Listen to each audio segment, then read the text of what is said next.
In the quiet of a map archive, where the air carries the faint scent of aged paper and ink, a single sheet from 1570 commands attention.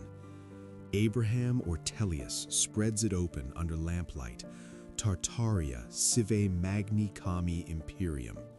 From the Caspian Sea eastward, past the faint sketch of the Ural Mountains, across what we now call Siberia and on toward the Pacific, one unbroken label covers a space larger than Europe.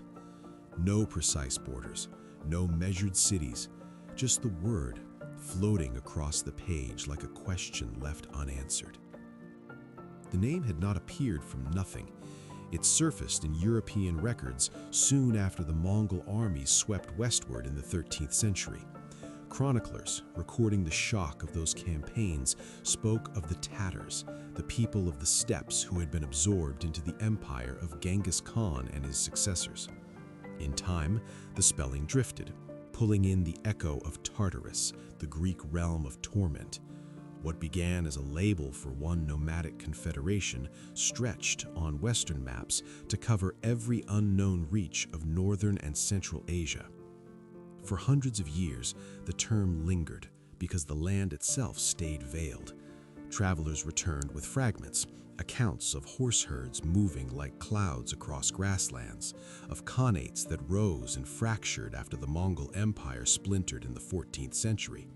Yet European cartographers still worked from second-hand reports.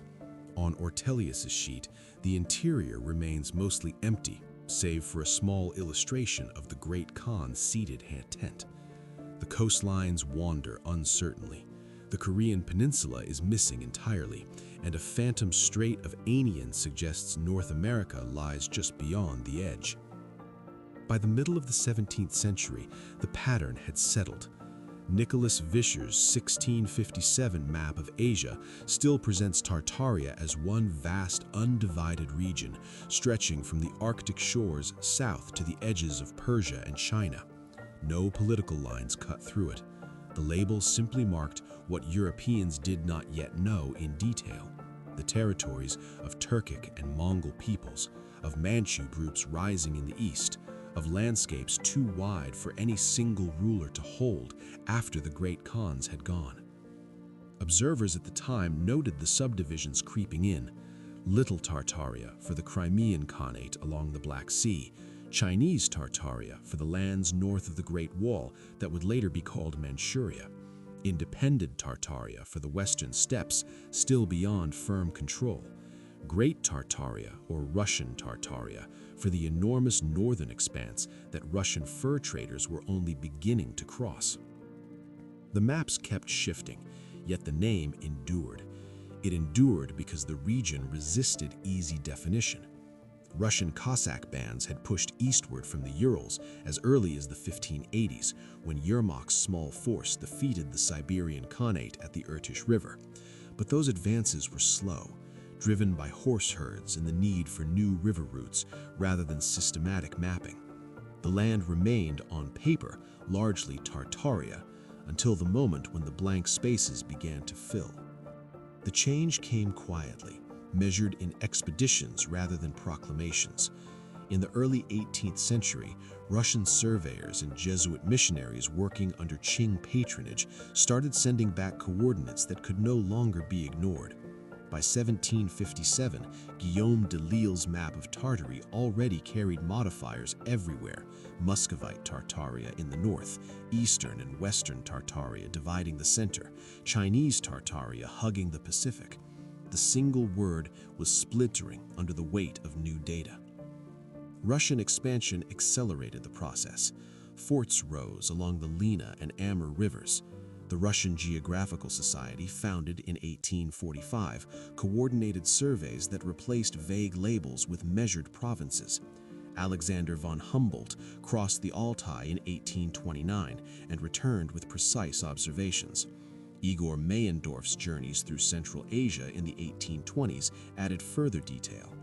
By the 1880s, the transformation was complete. A Colton map of Central Asia from 1885 shows no trace of Tartaria at all. In its place lie Turkestan, Mongolia, Manchuria, and the clearly marked domains of the Russian and Chinese empires.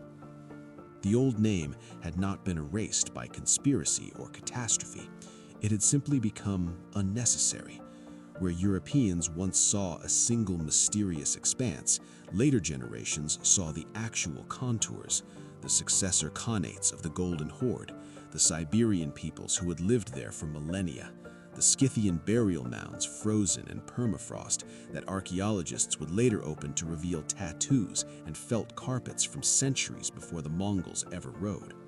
The traces were always there: stone stelae, ruined caravanserais, oral genealogies preserved by nomadic groups, waiting for the maps to catch up. Yet the old sheets remain in archives: Ortelius in Antwerp, Vischer in Amsterdam, Delisle in Paris.